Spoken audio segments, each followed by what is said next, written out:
আপনি যদি mute video upload করে থাকেন তাহলে এক্ষুনি ডিলিট করুন। আপনার আইডিতে হাজার হাজার লক্ষ লক্ষ ফলোয়ার, হিউজ পরিমাণে ভিউজ, কোনো সেটআপ আসছে না। আপনি ফটো দিয়ে ভিডিও বানিয়ে মিউট ভিডিও আপলোড করেছেন, কোনো সাউন্ড ছাড়া ভিডিও আপলোড করেছেন, তাহলে এক্ষুনি ডিলিট করুন।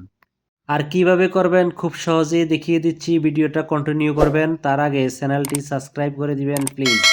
দেরি না করে চলুন স্ক্রিনে। তা আমি চলে আসলাম ভিডিও স্ক্রিনে।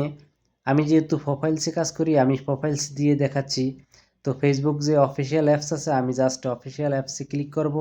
এখানে ক্লিক করার পরে আপনার সামনে ঠিক এরকম ইন্টারফেস শো হবে। এখানে যে ফটো আইকন দেখা যাচ্ছে, আপনি জাস্ট ফটো আইকনে ট্যাপ করে দিবেন। ফটো আইকনে ট্যাপ করে দেওয়ার পরে আপনার সামনে আরও একটা ইন্টারফেস শো হবে এরকম। এখানে দেখতে পাচ্ছেন জাস্ট একটু নিচে ভিডিও। আমি ভিডিওতে ক্লিক করব, আপনারাও এইভাবে ভিডিওতে ক্লিক করবেন। ভিডিওতে ক্লিক করার পরে দেখতে পাচ্ছেন এরকম আপনার প্রত্যেকটা ভিডিও এখানে শো হবে। ঠিক তার উপরে নিডস রিভিউ, আপনি এই নিডস রিভিউতে ক্লিক করবেন।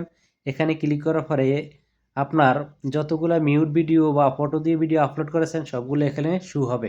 আপনি এখান থেকে প্রত্যেকটা ভিডিও কেটে দিবেন। আমি যেহেতু কেটে দিয়েছি, আমার এখানে সব ওকে আছে, আলহামদুলিল্লাহ। ভিডিওটা যদি আপনার কাছে একটুকু ভালো লাগে থাকে তাহলে অবশ্যই শেয়ার করে দিয়ে টাইমলাইনে রেখে দিবেন এবং অন্যান্য বন্ধুদেরকে দেখার জন্য সুযোগ করে দিবেন।